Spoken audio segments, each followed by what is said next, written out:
할렐루야. 오늘 이 예배를 통해서 특별히 말씀을 통해서 하나님께서 여러분에게 말씀하시고자 하는 음성을 듣고 가시길 축복합니다. 여러분, 이 자리에 있다는 것 자체가 축복이고, 이 자리에 앉아 있다는 것 자체가 여러분 승리하신 겁니다. 믿음을 가지시고, 그래도 오늘 하나님 앞에 던지는 질문들, 또 삶의 문제들이 있어서 오늘 말씀을 통해서 하나님이 응답하여 주실 줄로 믿습니다. 자, 오늘 아벡에서 이제 시클락으로 돌아온 다윗과 그 부하들이 시클락이 완전히 불타버리고 처자식은 아말렉에 의해서 다 포로로 잡혀간 것을 발견을 하게 되지요. 너무 절망과 슬픔 가운데 이 부하들이 다윗을 돌로 쳐 죽이려고 할 때에 다윗이 그 순간 16개월 동안 잃어버렸던, 그리고 하나님께 부르지 않았던 그 하나님을 다시 부르게 돼요. 하나님께 기도합니다.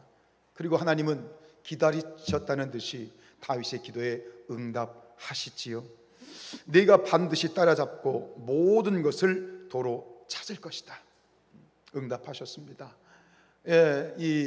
이제 응답을 받고 다윗과 부하들이 이제 아말렉을 추격합니다. 사실 아말렉으로 어디로 간지는 정확하게 모르지만 그래도 흔적을 찾아 겨우겨우 가는 과정 가운데 부솔신에 이르러서 너무 부하들이 피곤한 나머지 200명의 부하들이 그만 낙오를 하지만, 그래서 200명은 부솔신에 남겨두고 400명만 데리고 아말렉을 이제 따라가게 돼요.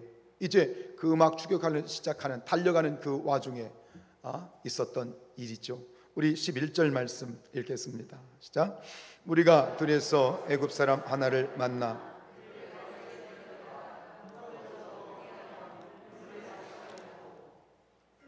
다윗이 400명의 이제 부하들과 함께 막 추격하여 찾아가는데, 근데 우연히 길에서 한 애굽 소년을 만납니다. 애굽 사람 하나, 뒤에 보면 애굽 소년이라고 했는데, 그 애굽 소년, 여기서 만났다라고 하는 말이 이제 히브리어로 마차라는 말인데, 이것은 우연히 만났다라는 뜻입니다. 어쩌다 마주친 그대죠. 우연이죠. 우연히. 그런데 이 발견한 소년의 상태가 심상치가 않아요. 거의 다 정신도 못 차리고 보니까 완전히 기진맥진되어서 뭔가 심각한 그런 죽어가고 있는 상황인 거죠. 그래서 다윗이 그 소년을 이제 아주 회복을 시킵니다. 그냥 버리고 갈 수도 있을 문제예요. 지금 갈 길이 바빠요. 빨리 쫓아가야 돼요. 근데 이 다윗이 그곳에서 지체를 하고 이제 그 아이를 이제 회복을 시켜주는데, 알고 봤더니 3일 전에 버려진 그런 소년이에요. 아말렉의 인해 종으로 노예로 있었던 그런 소년이지요. 그를 이제 극진히 보살펴 주게 돼요. 물과 떡을 주고 또 물을 마시게 하였다 그랬습니다. 우리 12절 말씀 읽겠습니다. 시작. 그에게 무화과 뭉치에서 뗀 덩이 하나와 건포도 2송이를 주었으니 그가 밤낮 사흘 동안 떡도 먹지 못하였고 물도 마시지 못하였음이니라. 그가 먹고 정신을 차렸다 그랬습니다. 근데 여기서 재미있는 것은 뭐냐면, 우리가 말씀을 읽을 때 좋은 질문들을 많이 하면 또 은혜도 많이 받게 돼요. 여러분, 여기서 보면 한 가지 주목할 건 뭐냐면, 그냥 앞에서 분명히 먹을 것도 줬고 물도 마시게 했다 그랬잖아요. 그럼 그걸로 됐죠. 근데 12절에 와보면 이 소년에게 제공한 음식을 구체적으로 얘기를 해요. 무화과 뭉치에서 뗀 덩이 하나. 말하기도 힘들지, 그치? 무화과 덩이에서 뗀 덩이 하나. 그리고 또 뭐죠? 건포도 2송이. 이게 우리식으로 얘기하면 이거예요. 복숭아 2개, 그죠? 포도 1송이, 이런 식으로 굉장히 구체적으로 지금 이 소년에게 제공한 그런 음식을 소개를 하죠. 모든 것은 의도가 있고 의미가 있잖아요. 왜 이렇게 구체적으로 설명을 하고 있는 것일까요? 그것은 그만큼 이걸 구체적으로 묘사를 함으로써 이 다윗과 다윗의 일행이 이 아이를 살리기 위해서 최선을 다했다는 것을 이제 보여주기 위한 그러한 묘사예요. 근데 여러분 보십시다. 앞에서 맞자 어쩌다 마주친 그대. 지금 이 다윗과 다윗 일행이 이 애굽의 소년을 만난 것, 이집트 소년을 만난 것이 어쩌다 마주친 그대입니까? 우연히 만난 건가요? 우리 그리스도인들은 분명히 고백합니다. 이 세상에는 모든 것들은 우연이란 없습니다. 저와 여러분들이 오늘 이 성산교회라고 하는 공동체 안에서 함께 예배하고 있는 것도 우연이 아닙니다. 뭐죠? 하나님의 뜻과 하나님의 계획과 하나님의 설계입니다. 이것을 신학적인 용어로 뭐라고 말합니까? 하나님의 섭리라는 그런 용어를 우리가 쓰게 되죠. 여기서 이 사무엘서의 저자는 단어를 쓸 때 우연히 만났다라는 맞자를 썼지만 어찌 보면 그것은 의도가 있는 것 같아요. 우연히 만났다라고 하는, 오히려 우연이란 어디 있냐, 우연이란 없어 라고 말하고 싶은 그런, 일부러 완곡하게 그런 표현을 쓴 것이 아닐까 하는 생각이 듭니다. 결국은 이 우연히 만난 것 같은 이 아이, 그리고 다 죽어가던 이 아이를 다윗이 살려주죠. 근데 결국 이 소년 때문에, 우연히 만난 것 같은 이 소년 때문에 다윗은 아말렉을 쉽게 찾아낼 수 있었고, 그리고 그들을 섬멸할 수 있었고, 이로부터 모든 것을 다 온전히 찾아낼 수 있는 그런 결정적인 계기가 되었던 것이죠. 이것은 누구의 설계였어요? 하나님의 설계였어요. 우리 13절이에요. 시작. 다윗이 그에게 이르되 너는 누구에게 속하였으며 어디에서 왔느냐 하니 그가 이르되 나는 애굽 소년이요 아말렉 사람의 종이더니 사흘 전에 병이 들매 주인이 나를 버렸나이다. 아말렉 사람의 종이었대요. 노예였대요. 근데 사흘 전에 버려졌어요. 왜요? 병이 든 거예요. 이게 막 이동하고 군대가 막 이동해야 되는데 이 병든 병사, 우리가 군대도 그러잖아요. 사살하는 것보다 오히려 부상을 입히는 것이 그 군대의 치명적인 거예요. 왜? 갈 길을 지체시키는 거거든요. 그러니까 이 아말렉 사람이 이 병든 종을 아무 가차 없이, 방해가 되니까, 쓸모가 없으니까 버려서 이제 죽을 수밖에 없는 거예요. 죽을 날만 기다리고 3일을 굶었어요. 병들었죠. 아무것도 먹지도 못했죠. 마시지도 못했죠. 그냥 죽는 거예요. 죽어가고 있었어요. 그런데 다윗은 그 죽어가던 애굽 소년을 어떻게 해요? 살려줬죠. 구원해줬어요. 여기에 하나님의 뜻이 있습니다. 사랑하는 여러분들이요, 우연처럼 보이는 것이지만 모든 것은 하나님의 뜻입니다. 하나님께서 이 소년을 만나게 하신 것은 결국 앞에서 8절에서 하나님께서 약속하셨던 하나님의 그 응답을 성취하시기 위한 하나님의 뜻이었죠. 하나님께서 8절에 뭐라고 말씀하셨습니까? 같이 읽습니다. 시작.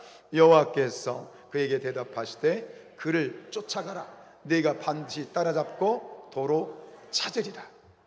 하나님이 약속하셨거든요. 그 약속을 이루시기 위해서 하나님은 이 소년을 준비하신 거예요. 며칠 전에? 3일 전에. 미리 하나님께서는 3일 전에 이 소년을 그곳에 두셨던 거예요. 다윗을 기다리셨던 거예요. 사랑하는 여러분들이요, 하나님에게는 우연이란 없어요. 섭리예요. 그리고 중요한 것은 하나님께서는 약속하신 그 어떤 것도 반드시 지키시죠. 아멘.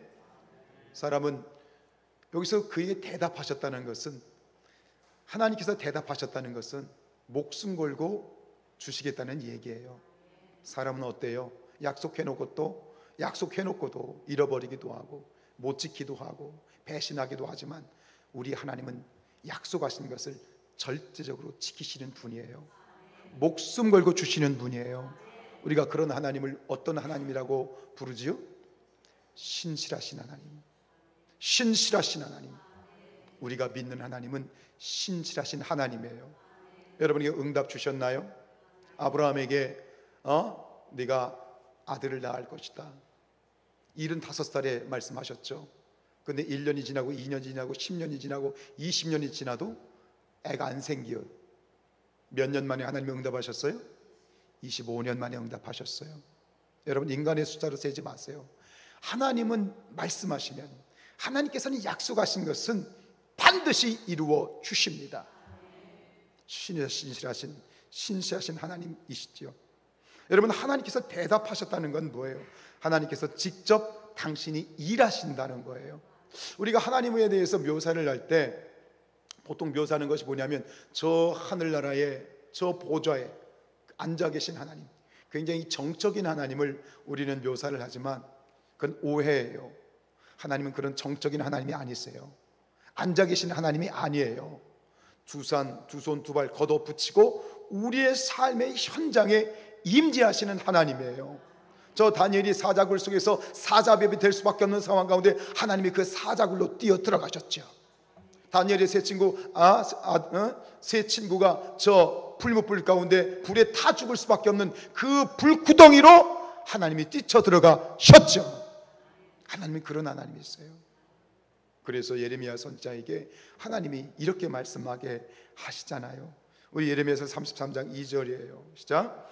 이를 행하시는 여호와, 그것을 만들어 성취하시는 여호와, 그의 이름을 여호와라 하는 이가 이와 같이 이르시는도다. 좀 전에 책상에 앉아서 야 결제 서류 가져와 사인만 하는 하나님이 아니라 이거 뭐예요? 양복 벗어 던지고 단추 풀어서 함께 머리를 맞대고 어떻게 하면 합력하여 선을 이룰 수 있는지 우리의 삶의 현장에 함께 우리와 역사하시고 우리와 함께 일하시고 우리와 함께 땀 흘리시고 우리와 함께 고민하시는 하나님, 그 하나님을 보시기를 축복합니다. 3절 말씀이죠. 시작. 너는 내게 부르짖으라. 내가 내게 응답하겠고 내가 알지 못하는 크고 은밀한 일을 보이리라.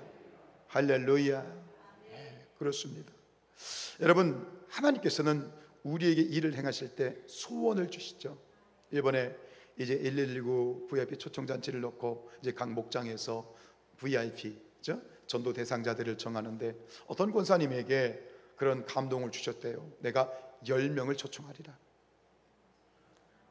두려워하지 마세요. 10명 하라고 안 할 테니까. 10명을 할 것이다. 아니, 한 명도 어려운데 어떻게 10명을? 여러분, 하나님이 감동을 주시면 하나님이 하시는 거예요. 하나님이 하시는 거예요. 믿고 가는 거예요. 왜? 하나님이 마음을 주셨다는 것, 내 마음에 감동을 주셨다는 것은 누가 하시겠다는 거예요? 하나님이 하시겠다는 거야. 믿으세요. 신앙생활은 내가 하는 게 아니에요. 누가 하시는 거예요? 하나님이 하시는 거예요. 앞서가시는 하나님을 보세요. 나와 동행하시는 하나님을 보세요. 나를 밀어주시는 하나님을 보세요. 하나님이 하시는 거예요. 할렐루야. 여러분, 하나님은요 사람을 통해서 일하십니다. 아멘이죠. 사람을 통해서 일하시는 거예요. 우리를 통해서 일하시는 거예요. 우리는 부족해요. 죄도 많고 실수도 많고 또 어리석게 행할 수도 있지요. 그러나 하나님은 우리를 통해 일하세요. 얼마나 놀라워요. 하나님이 나를 통해 일하신대요. 나와 함께 일하신대요. 나 같은 것을 사용하신대요. 이럴 때 하는 말이 있어요. 영광인 줄 알아 이것들아. 이런 말이에요. 영광이죠. 할렐루야. 여러분, 그런 하나님, 그 하나님과 함께 놀라운 일들을 만들어 가시길 축복합니다. 그런데 저는 오늘 이 말을 이렇게 다시 말씀드려보고 싶어요. 사람을 통해서 일한다는 건 뭐냐? 결국은 하나님께서 만남을 통해서 일하신다. 이렇게 봐도 될까요? 가능할까요? 만남을 통해서 일하신다. 오늘 다윗을 보세요. 하나님께서는 다윗을 통해서 놀라운 일들을 행하시죠. 근데 그 순간순간을 보면 다윗이 사람을 붙여주세요. 사람과의 만남을 통해서 새로운 인생의 페이지가 펼쳐지기 시작해요. 다윗이 이 땅에 나오기까지 아버지 이새를 만나게 하셨어요. 그리고 그냥 초라한 목동, 그냥 이름 없는 목동이었던 이 다윗이 역사의 전면에 탁 두두둥 드러나는 데 있어서 한 사람을 만나게 하시죠. 누구를 만나게 하셨어요? 사무엘 선지자를 만나게 하셨어요. 사무엘 선지자를 통해서 그가 차기 왕으로 기름을 붓고요. 그리고 전쟁터에 나가서 누구를 만나죠? 골리앗을 만나죠. 골리앗을 멋지게 쓰러뜨리고 그의 이 모습을 보면서 결국 누구의 눈에 들어요? 사울의 눈에 들어서 결국 사울의 부하가 되고, 사울을 만났더니 결국 사울을 통해서 그의 딸인 미가를 아내로 취하게 되고, 사울의 아들인 요나단이 일생의 절친이 되잖아요. 네, 모든 순간순간마다 결국은 다윗은 사람을 통해서, 만남을 통해서 역사를 이루어 가십니다. 우리도 마찬가지예요. 우리도 이 세상에서 우리 삶의 모든 결정적인 그런 순간순간을 보면 결국 만남이 있었잖아요. 부모님을 만나고요, 친구를 만나고요, 그죠? 결국은 배우자를 만나고요, 하나님이 주신 자녀들을 만나고요, 그리고 여러분들 오늘 우리가 신앙인들이기 때문에 교회를 만나고요, 성산교회를 만나고요, 성산교회에서 성도들을 만나고요. 그 모든 만남을 통해서 하나님께서는 새로운 역사와 일들을 모색해 가시는 거예요. 그런데 그 만남에는 좋은 만남만 있는 건 아니죠. 오늘 다윗이 이렇게 10년 동안 광야에서 도피 생활을 해요. 누구 때문에? 사울 때문에. 사울은 원수 같은 존재예요. 때로는 내 인생에 있어서 없었으면 좋을 것 같은 그런 원수들도 있고요, 전혀 내 인생에 도움이 안 되는 그런 사람들도 있어요. 근데 그 모든 만남이 뭐예요? 우리 신앙인들이 고백하는 만남은, 이 모든 만남은 누가 나에게 주신 것이다? 하나님이 주신 만남이다. 아멘. 하나님이 주신 만남이다. 그렇기 때문에 우리 그리스도인들은 모든 만남, 그리고 그 만남을 통해서 만나는 그 사람을 소중하게 생각하고 귀하게 생각하고 존귀하게 생각하고, 그것이 그리스도인이 사람과 만남을 대하는 태도예요. 좀 잔인하게 들릴 수 있겠지만 여러분, 의미 없는 만남이 없다는 얘기는 무슨 얘기냐면, 지금 내가 나된 것은 어쩌면 때로는 원수가 있기 때문에 내가 있을 수 있어요. 좀 잔인하죠, 그죠? 그렇지만 원수 같은 존재를 만났어도 우리는 고백할 건 뭐냐면, 그 만남조차도 하나님의 뜻이 있다라고 고백할 수 있어야 되겠습니다. 스쳐 지나가는 짧은 만남도 있고 일평생 죽을 때까지 가는 만남도 있습니다만, 모든 만남은 뜻이 있고 섭리가 있습니다. 오늘 보세요. 오늘 하나님께서는 다윗에게 또 하나의 만남을 주시죠. 누구를 만났어요? 애굽 소년을 만나게 하셨습니다. 여러분, 말씀을 묵상하면서 너무 감사한 건 뭐예요? 오늘 저와 여러분, 특별히 제가 이 성산교회 담임 목사로서 참 이렇게 존귀하신 성산교회 성도님들을 이렇게 만난 것, 하나님께 감사하고 여러분들 주님의 이름으로 축복합니다. 우리도 서로가 서로에게 축복된 만남이 되어야 되겠습니다. 자, 오늘 이 애굽 소년이 자신이 어떤 존재인지, 어떻게 여기에서 이렇게 머물고 있는지를, 그런 상황들을 다 얘기를 해주다가 다윗이 묻지도 않은 이야기를 합니다. 우리 14절입니다. 시작. 우리가 그렛 사람의 남방과 유다에 속한 지방과 갈렙 남방을 침노하고 시글락을 불살랐나이다. 여기서 우리가 주목해야 될 단어는 우리가입니다. 무슨 얘기입니까? 아말렉이 시글락을 불태우고 이렇게 약탈을 하는데 누구도 동참했다? 나도 거기에 동참했습니다라고 얘기를, 굉장히 좀 위험한 발언입니다. 근데 사실 이 발언 때문에 이 다윗이 이 애굽 소년을 신뢰하게 된 것 같습니다. 그리고 이것을 통해서 이 애굽 소년의 정체가 드러나고 또 그의 고백을 통해서 다윗은 분명하게 깨달은 거죠. 아하, 하나님이 이 사람을 붙여주셨구나, 하나님이 주신 기회구나, 이걸 깨달은 거예요. 그리고 그 소년을 신뢰하여서 그에게 한 가지 제안을 합니다. 15절입니다. 시작. 다윗이 그에게 이르되 내가 나를 그 군대로 인도하겠느냐 하니, 그가 이르되 당신이 나를 죽이지도 아니하고 내 주인의 수중에 넘기지도 아니하겠다고 하나님의 이름으로 내게 맹세하소서. 그리하면 내가 당신을 그 군대로 인도하리이다 하니라. 아멘. 이 소년에게 제안을 합니다. 야, 우리를 아말렉 그 군대가 있는 대로 우리를 좀 인도하겠느냐 제안을 합니다. 보십시오. 다윗이 이 노예에게 제안을 합니다. 여러분, 명령해도 됩니다. 그죠? 지금 이 다윗은 이 노예에게 생명의 은인입니다. 어떤 얘기를 해도 들어줄 수 있습니다. 저 같으면 당장 당근이죠. 여부가 있겠습니까? 어떤 명령을 내려도 이렇게 받겠습니다. 근데 다윗은 명령하지 않습니다. 어떻게 해요? 제안을 합니다. 부탁을 합니다. 여러분, 이 다윗의 마음 느껴지십니까? 죽을 수밖에 없는, 죽어 마땅한 그러한 이 노예를 살려줬어요. 그리고 명령할 수 있어요. 그럼에도 불구하고 다윗은 그 소년을 존중합니다. 존중해주고 있어요. 명령하지 않고 부탁하고 있어요. 이게 다윗의 마음이고요. 이 마음은 또 누구의 마음일까요? 하나님의 마음이에요. 아무리 보잘것없는 인생이라 할지라도 함부로 대하지 아니하고 존중해지고 귀하게 여기고 존귀하게 여기는 이 다윗의 마음을 오늘 우리가 깊이 새겼으면 좋겠습니다. 그런데 더 놀라운 일이 있습니다. 이 제안을 받고 저 같으면 당근이죠. 저를 따라오십시오. 제가 인도하겠습니다. 냉큼 갑시다. 이렇게 할 것 같아요. 그런데 이 노예 녀석이 말이에요, 뭘 하고 있어요? 지금 다윗한테 딜을 하고 있어요. 협상을 걸어. 이게 경우가 맞아요? 지금 협상을 하고 있어요. 뭐라고 말하죠? 저를 죽이지도 않고 얘 주인에게 돌려주지도 않으면 제가 그렇게 하겠습니다.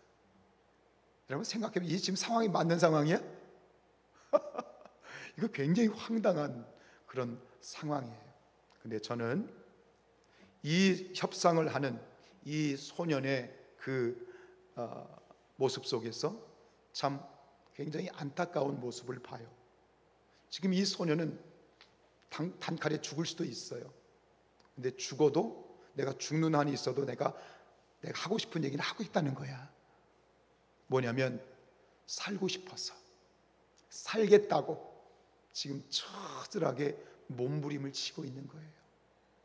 죽을 수도 있잖아요. 옛 주인한테 버림을 받았는데 또 버림을 받을 수 있잖아요. 버림받기 싫은 거예요. 살고 싶은 거예요. 그러니까 살겠다고 처절하게 몸부림치는 이 소년의 몸부림을 여기서 느껴요. 그리고 저는 이 속에서 하나님이 주시는 메시지를 봅니다. 이 애굽 소년의 모습 속에서 하나님이 없는 세상, 하나님이 없는 사람이 사람을 대하는 태도를 보고요. 두 번째는 하나님이 없는 세상 속에서 살아가는 그런 인간의 고통을 두 가지를 저는 읽었습니다. 여러분, 이 세상의 문화가 무엇입니까? 사람과의 관계에서 기꺼이 달면 삼키고 쓰면 뱉는 것입니다. 내게 도움이 되고 유익이 되는 것 같으면 간이라도 빼주고 쓸개라도 빼줄 것 같다가 나에게 도움이 안 되고 전혀 나에게 유익이 되지 않으면 코를 푼 휴지를 휴지통에 버리는 것처럼 기꺼이 그 관계를 끊어버리고 무시해버리고 단절시키는 것이 이 세상의 문화가 아닐까요? 우리는 세상에서 그런 피해를 많이 보고 그런 배신을 당하고 그런 절망 가운데 많은 경우들을 보게 됩니다. 전 또 한 가지를 생각합니다. 그럼 우리는 교회는 어떻습니까? 내게 유익이 되고 내게 뭔가 도움이 되는 것 같으면 가까이 하다가 뭔가 좀 잘하는 척 하다가 내게 쓸모가 없어지면 그냥 하루아침에 두부 자르듯이 잘라버리는 그러한 교회는 아닌지 생각해 보게 돼요. 혹시 이 자리에 이런 취급을 받아서 세상 가운데에서 이런 대우를 받아서 정말 힘들어하고 고통과 또 그러한 상처가 있는 분들이 있다면 더 이상 너무 절망하지 마시고 힘들어하지 마세요. 왜냐하면 어차피 세상은 그런 거예요. 이 세상은 그런 거예요.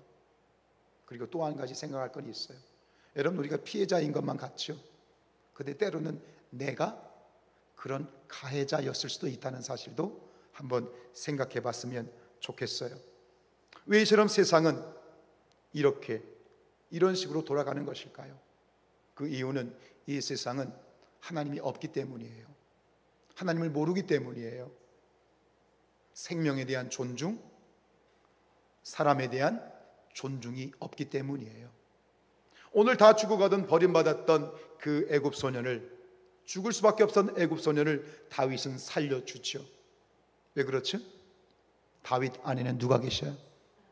하나님이 계셔. 다윗은 어떤 사람이야? 하나님을 경외하는 사람이에요. 그래서 시편 128편 1절에 보면 이렇게 다윗이 고백합니다. 시작. 그의 길을 걷는 자마다 복이 있도다. 여호와를 경외한다는 것은 여러 가지 설명이 있겠지만, 여호와를 경외한다는 것은 하나님의 눈으로, 하나님의 관점으로 본다는 거예요. 하나님을 경외하는 다윗이 그 소년을 존중했던 것은 결국 뭐예요? 하나님을 경외한다는 것이 하나님의 눈으로 보고 하나님의 관점으로 사람을 본다는 것인데, 그럼 하나님을, 우리를 어떻게 보십니까? 하나님에게 우리는 어떤 존재입니까? 하나님에게 우리는 어떤 가치를 가지고 있습니까? 하나님에게 우리는 어떤 존재죠?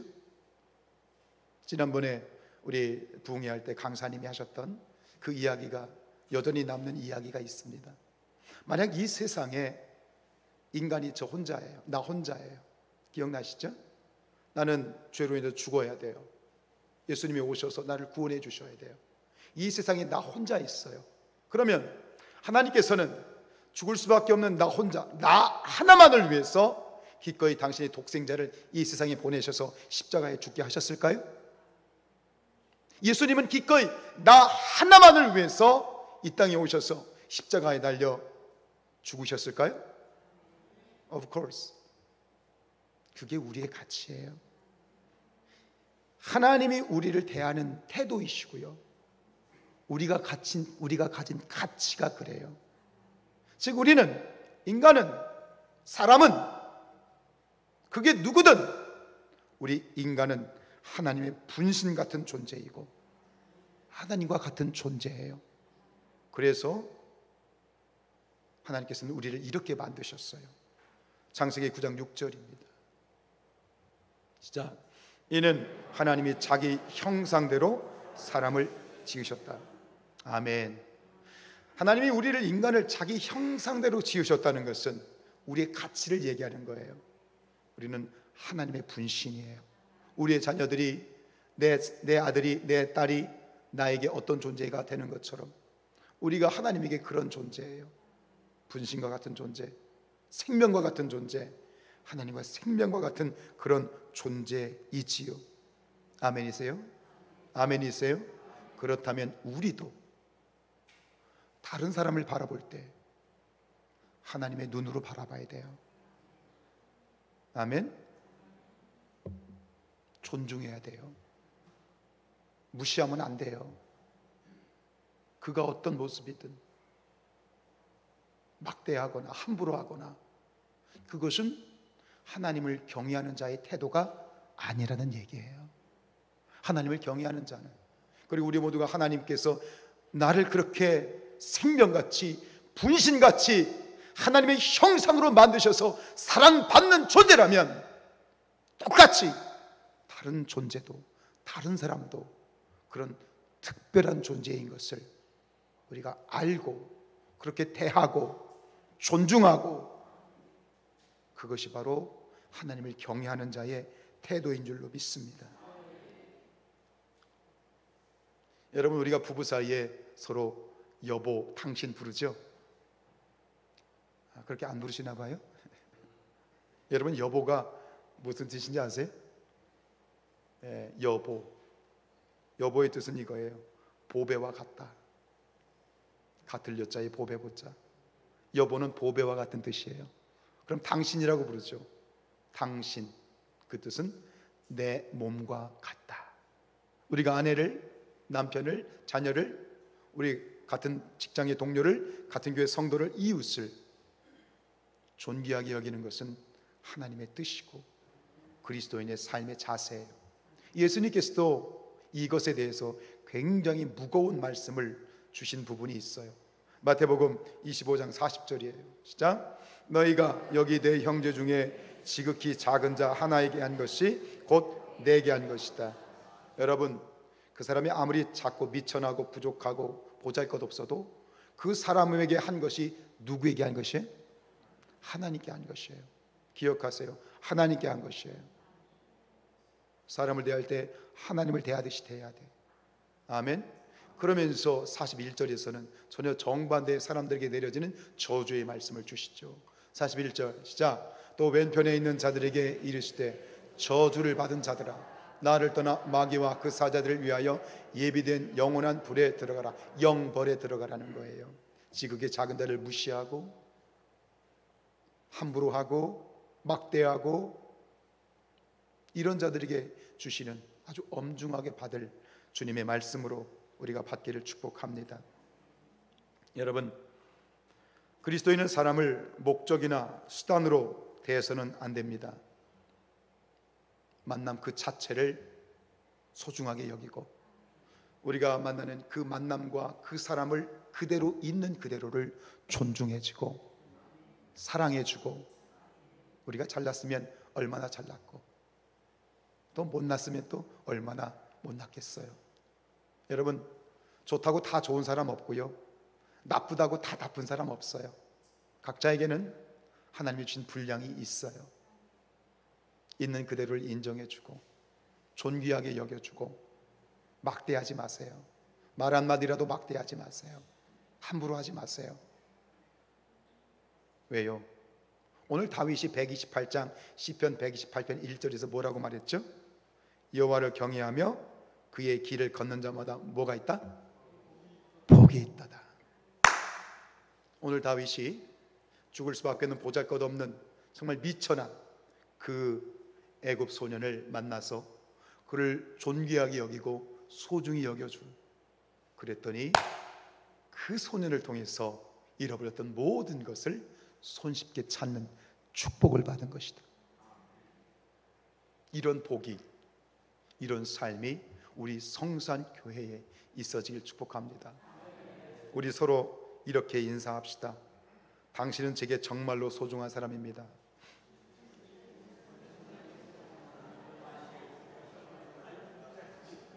이렇게 그럼 대답하세요. 영광인 줄 알아 이것들아. 다시 한번 인사합시다. 함께해서 영광입니다. 할렐루야.